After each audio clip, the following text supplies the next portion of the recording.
इस सदन में हम सबका ये बहुत बड़ा सौभाग्य है और हमारे लिए गर्व की बात है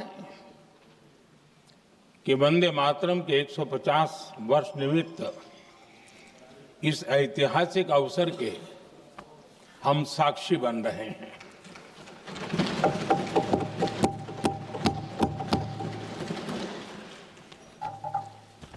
एक ऐसा कालखंड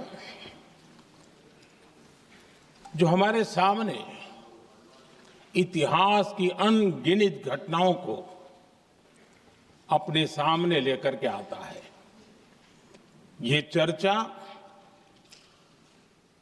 सदन की प्रतिबद्धता को तो प्रकट करेगी, लेकिन आने वाली पीढ़ियों के लिए भी, दर पीढ़ी के लिए भी ये शिक्षा का कारण बन सकती है अगर हम सब मिलकर के इसका सदुपयोग करें तो।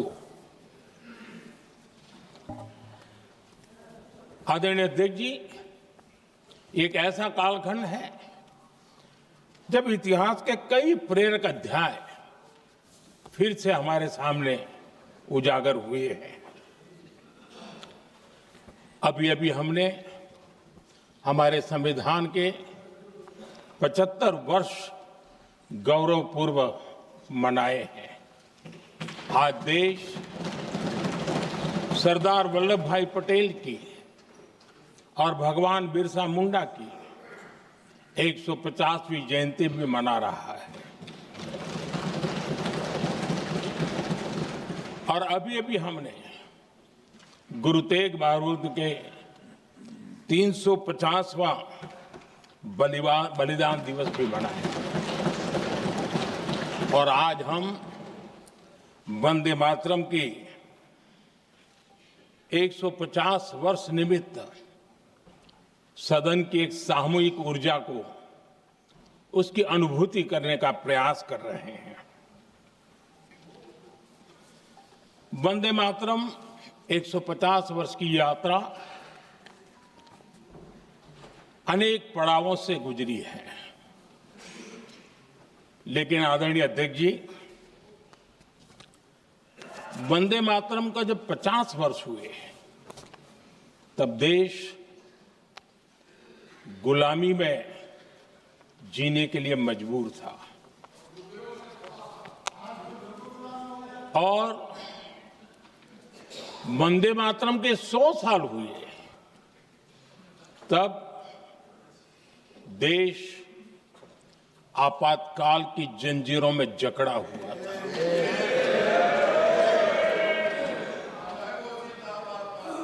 जब वंदे मातरम 100 साल के अत्यंत उत्तम पर्व था, तब भारत के संविधान का गला घोंट दिया गया था। जब वंदे मातरम 100 साल का हुआ, तब देशभक्ति के लिए जीने मरने वाले लोगों को जेल के सलाखों के पीछे बंद कर दिया गया था। जिस वंदे मातरम के गीत ने देश को आजादी की ऊर्जा दी थी, उसके जब 100 साल हुए तो दुर्भाग्य से एक काला कालखंड हमारे इतिहास में उजागर हो गया। हम लोकतंत्र के गिरोह में थे।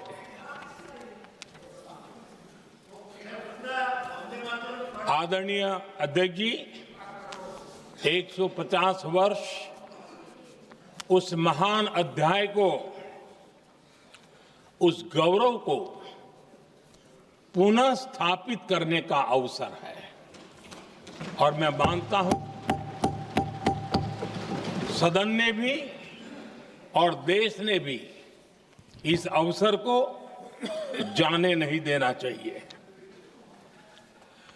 यही वंदे मातरम है जिसने 1947 में देश को आजादी दिलाई, स्वतंत्रता संग्राम का भावात्मक नेतृत्व इस वंदे मातरम के जयघोष में था।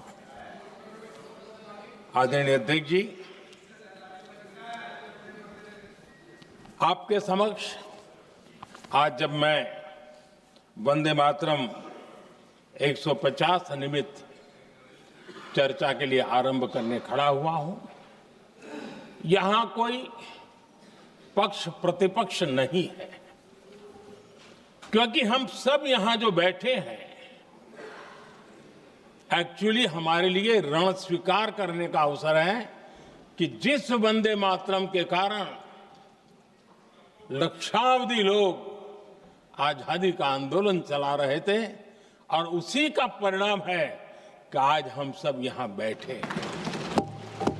और इसलिए हम सभी सांसदों के लिए, हम सभी जनप्रतिनिधियों के लिए वंदे मातरम के रण स्वीकार करने का ये पावन पर्व है।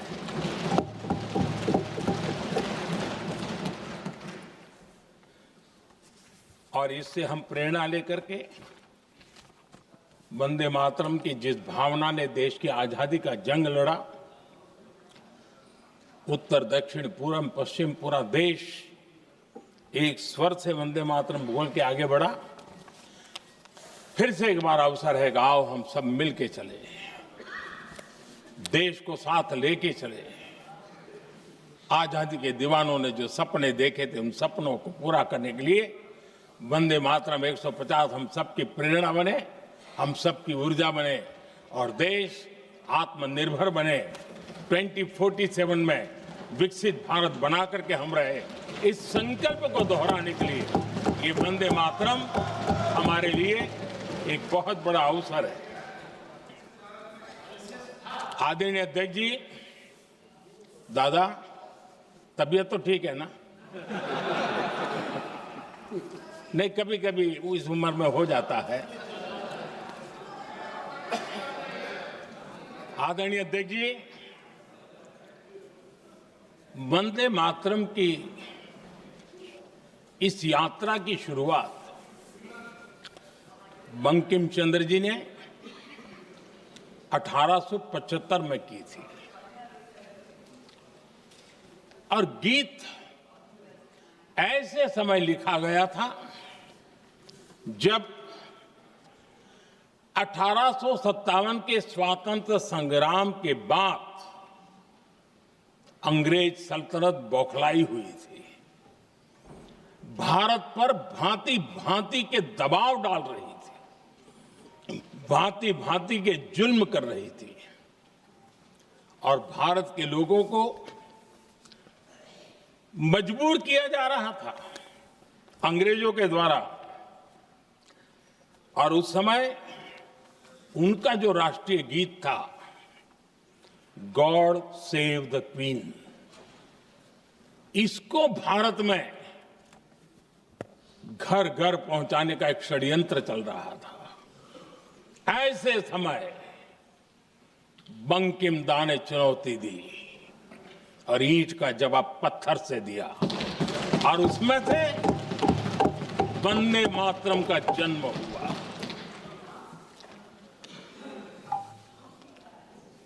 इसके कुछ वर्ष बाद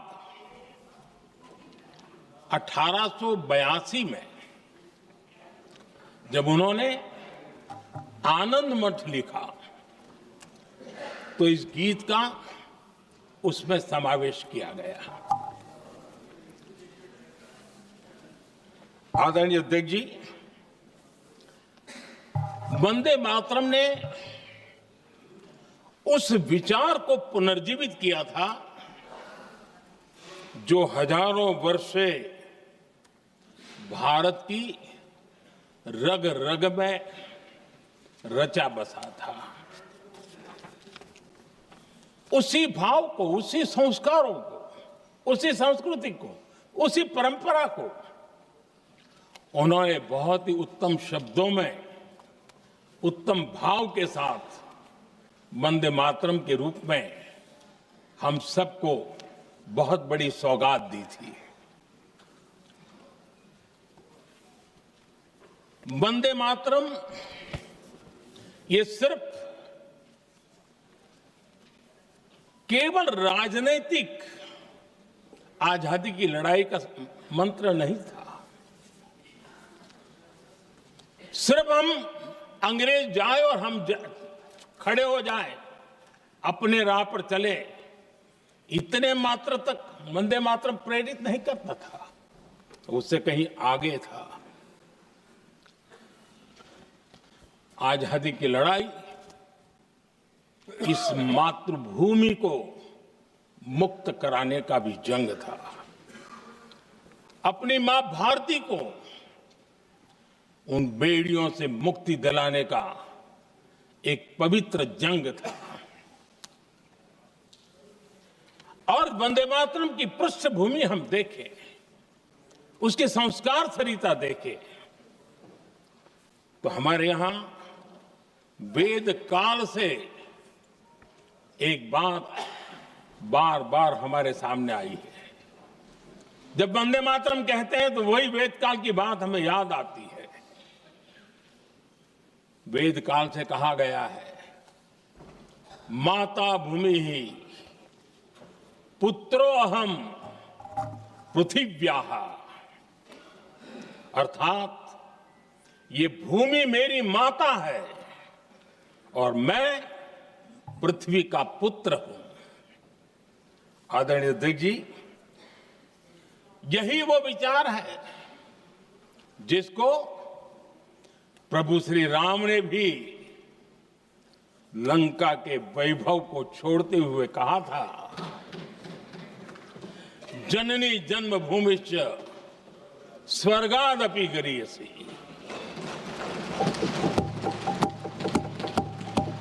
वंदे मातरम यही महान सांस्कृतिक परंपरा का एक आधुनिक अवतार है। आदरणीय अध्यक्ष जी, बंकिम दा ने जब वंदे मातरम की रचना की तो स्वाभाविक ही वो स्वतंत्रता आंदोलन का स्वर बन गया। पूरब से पश्चिम, उत्तर से दक्षिण, वंदे मातरम हर भारतीय का संकल्प बन गया। इसलिए वंदे मातरम की स्तुति में लिखा गया था, मातृभूमि स्वतंत्रता की वेदिका पर मदोमय, मातृभूमि स्वतंत्रता की वेदिका पर मोदमय, स्वार्थ का बलिदान है यह शब्द है वंदे मातरम। है सजीवन मंत्र भी यह विश्व विजयी मंत्र भी, शक्ति का आह्वान है यह शब्द वंदे मातरम। उष्ण शोणित से लिखो, वक्षस्थली को चीरकर, वीर का अभिमान है यह शब्द वंदे मातरम। आदरणीय अध्यक्ष जी, कुछ दिन पूर्व जब वंदे मातरम 150 का आरंभ हो रहा था तो मैंने उस आयोजन में कहा था, वंदे मातरम हजारों वर्ष की सांस्कृतिक ऊर्जा भी थी, उसमें आजादी का जज्बा भी था और आजाद भारत का विजन भी था। अंग्रेजों के उस दौर में एक फैशन हो गई थी भारत को कमजोर, निकम्मा, आलसी, कर्महीन, इस प्रकार भारत को जितना नीचा दिखा सके ऐसी एक फैशन बन गई थी। और उसमें हमारे यहां भी जिन्होंने तैयार किए थे वो लोग भी वही भाषा बोलते थे।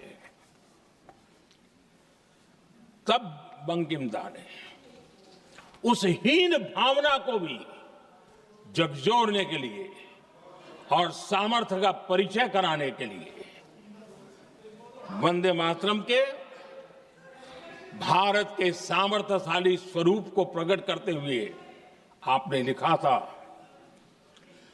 तम ही दुर्गा दश प्रहरण धारिणी कमला कमल दल विहारिणी वाणी विद्या दायिनी नमामि त्वाम नमामि कमलाम अमलाम अतुलाम सुजलाम सुफलाम मातरम वंदे मातरम। अर्थात भारत माता ज्ञान और समृद्धि की देवी भी है और दुश्मनों के सामने अस्त्र शस्त्र धारण करने वाली चंडी भी है। अध्यक्ष जी, ये शब्द, ये भाव, ये प्रेरणा गुलामी की हताशा में हम भारतीयों को हौसला देने वाले थे। इन वाक्यों ने तब करोड़ों देशवासियों को यह एहसास कराया कि लड़ाई किसी जमीन के टुकड़े के लिए नहीं है। ये लड़ाई सिर्फ सत्ता के सिंहासन को कब्जा करने के लिए नहीं है। ये गुलामी की बेड़ियों को मुक्त कर हजारों साल की महान जो परंपराएं थी, महान संस्कृति, जो गौरवपूर्ण इतिहास था, उसको फिर से पुनर्जन्म कराने का संकल्प इसमें था।